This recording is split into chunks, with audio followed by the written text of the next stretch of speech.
अस्सलाम वालेकुम दोस्तों, कैसे हो? उम्मीद है कि सब खैरियत से होंगे।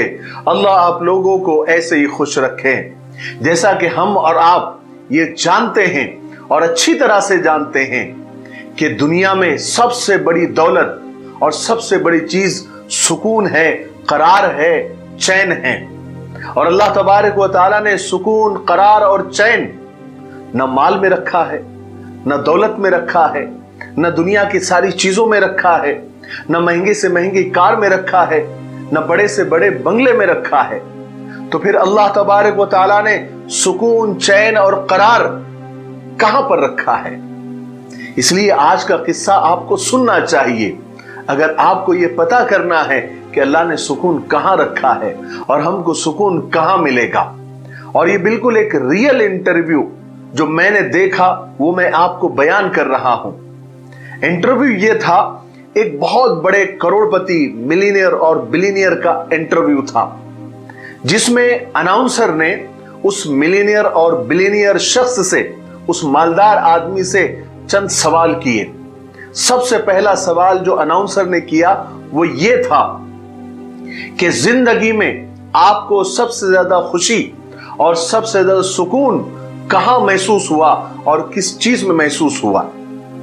तो वो करोड़पति शख्स, वो जो मिलीनियर और बिलीनियर था, उसने कहा कि मैंने जिंदगी में खुशियों के लिए 4 मरहले और 4 पड़ाव से गुजरा हूं और आखिर में जाकर मुझे हकीकी खुशी, हकीकी सुकून का मतलब समझ में आया।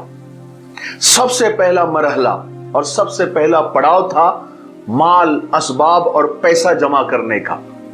मैंने खूब पैसा जमा किया, खूब बैंक बैलेंस किया, मिलीनियर और बिलीनियर बन गया, क्योंकि मुझे बताया गया था कि सुकून और करार और चैन पैसों में है।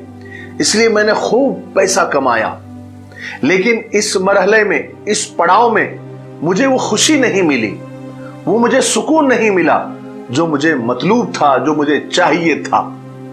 फिर दूसरा मरहला, दूसरा पड़ाव आया, कीमती सामान और कीमती अशिया जमा करने का।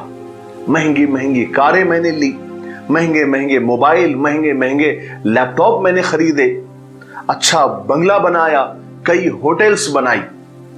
लेकिन इस पड़ाव में भी मुझे यह महसूस हुआ कि इस चीज का असर भी वक्ती और टेम्पररी है। कीमती चीजों की चमक दमक ज्यादा देर तक बरकरार नहीं रहती।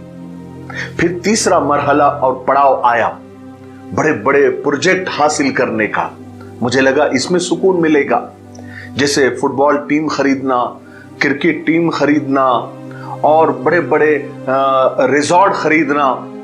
लेकिन इस पड़ाव में भी मैंने सब कुछ खरीदा, लेकिन इस पड़ाव में भी आकर मुझे वो खुशी नहीं मिली जो मैं सोचता था, जो मेरा तसव्वुर था। फिर चौथी मर्तबा ऐसा हुआ कि मेरे एक दोस्त ने मुझसे कहा कि कुछ माजूर और अपाहिज बच्चों के लिए व्हील चेयर्स खरीदने हैं और आप उसमें हिस्सा लें, उनकी मदद करें। मैंने दोस्त की बात पर फौरन व्हील चेयर्स खरीदे, लेकिन मेरे दोस्त का यह इसरार था और वो जिद कर रहा था कि मैं भी उसके साथ जाकर अपने हाथों से वो व्हील चेयर्स उन बच्चों के हवाले करूं। मैं तैयार हो गया, मैं उसके साथ गया। वहां मैंने उन बच्चों को अपने हाथों से वो कुर्सियां, वो व्हील चेयर्स दी। मैंने उन बच्चों के चेहरों पर एक अजीब चमक देखी, एक अजीब खुशी देखी। मैंने देखा कि वो सब कुर्सियों पर बैठकर इधर उधर घूम रहे हैं और जी भर के मजे कर रहे हैं। ऐसा मालूम होता था कि वो किसी पिकनिक स्पॉट पर आए हुए हैं।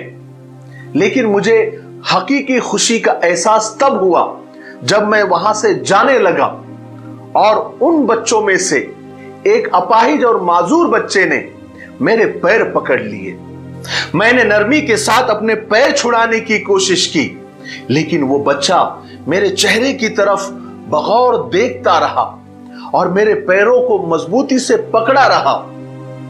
मैंने झुककर उस बच्चे से पूछा, बेटा आपको कुछ और चाहिए?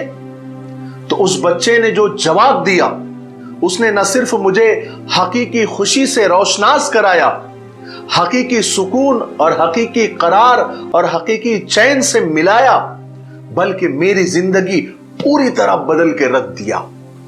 اس بچے نے مجھ سے کہا، انکل میں آپ کے چہرے کے نقش و نگار کو اپنے ذہن میں بٹھانا چاہتا ہوں، آپ کا فوٹو اپنے دماغ میں بٹھانا چاہتا ہوں، تاکہ میں جنت میں جب آپ سے ملوں تو آپ کو پہچان سکوں، اور ایک بار اپنے رب کے سامنے بھی میں آپ کا شکریہ ادا کر سکوں۔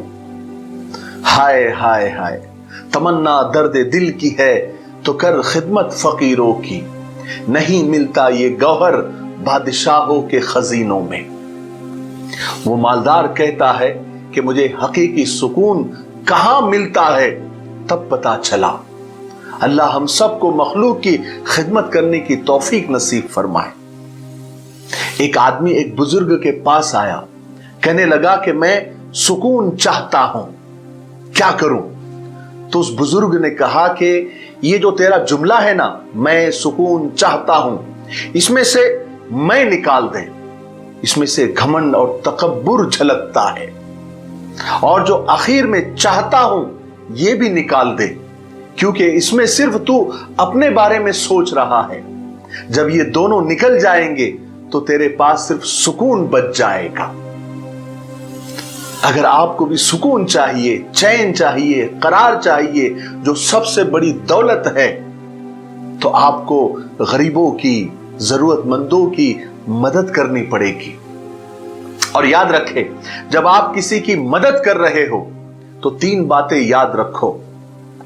جو مدد آپ کر رہے ہو وہ آپ کا نہیں ہے، جو پیسہ آپ دے رہے ہو یا جو چیزیں آپ دے رہے ہو وہ آپ کا نہیں ہے، وہ اللہ کا دیا ہوا ہے، اسی میں سے آپ دے رہے ہو۔ نمبر 2، آپ اللہ کے لیے اس کی مدد کر رہے ہو، نہ کہ اس کے لیے۔ نمبر 3، اور آپ جو مدد کر رہے ہو اس سے آپ کا مال کم نہیں ہوگا، بلکہ کئی گنا بڑھ کر آپ کو وہ لوٹا دیا جاتا ہے، دنیا میں بھی اور آخرت میں بھی۔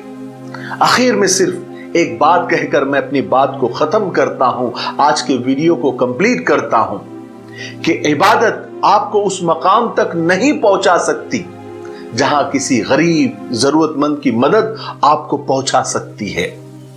مجھے امید ہے کہ میرے قصے سنانے کا جو مقصد تھا، جو انٹرویو سنانے کا مقصد تھا، وہ آپ لوگوں کے سمجھ میں آ گیا ہوگا۔ تب تک میرے لیے، پوری امت کے لیے، پوری انسانیت، پوری مانوتا کے لیے، اور ہمارے پیارے ملک بھارت کے لیے، اور یہاں کی امن و شانتی کے لیے، اور اس ملک کی ترقی کے لیے خوب دعائیں کرتے رہیں۔ السلام علیکم ورحمۃ اللہ وبرکاتہ۔ ہمارے پاس India to Saudi via quarantine packages available ہے۔ تقریباً 1.5 سے 2 سال سے ہم کوارنٹائن کے پیکیجز اناؤنس کر رہے ہیں، اور ہزاروں کی تعداد میں ہم نے لوگوں کو انڈیا ٹو سعودی کوارنٹائن ہو کر پہنچایا ہے۔